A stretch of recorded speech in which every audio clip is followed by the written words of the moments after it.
হজরত আইয়ুব আলাইহিসসালাম ধৈর্যের এক বিস্ময়কর প্রতীক।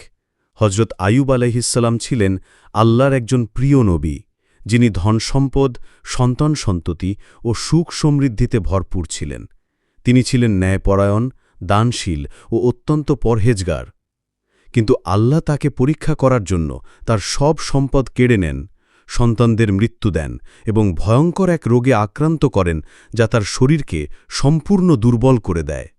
এমনকি আত্মীয় স্বজন ও সমাজের লোকজনও তাকে ত্যাগ করে চলে যায়। শুধু তার স্ত্রী তার পাশে থেকে সেবা করে যেতে থাকেন। এই কঠিন দুঃখ, কষ্ট ও অসুস্থতা প্রায় 18 বছর স্থায়ী ছিল।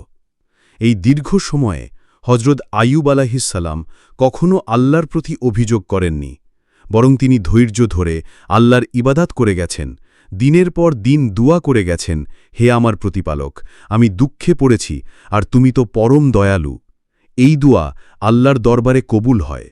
আল্লাহ তাকে এক অলৌকিকভাবে পুনরায় সুস্থ করে দেন। তার হারানো সম্পদ, সন্তান ও সুখ-শান্তি সব কিছু ফেরত দেন, বরং আগের চেয়ে আরও বেশি দেন। এই কাহিনী আমাদের শেখায়, ধৈর্যই হচ্ছে একজন মুমিনের শক্তি। জীবন যত কঠিনই হোক না কেন, আল্লাহর ওপর বিশ্বাস ও ধৈর্য ধরে রাখলে অবশেষে তিনি উত্তম পুরস্কার দেন। হজরত আইয়ুব আলাইহিসসালামের জীবনের এই ঘটনা কুরআনে উল্লেখ করা হয়েছে, যাতে আমরা তার মতো ধৈর্যশীল হতে পারি।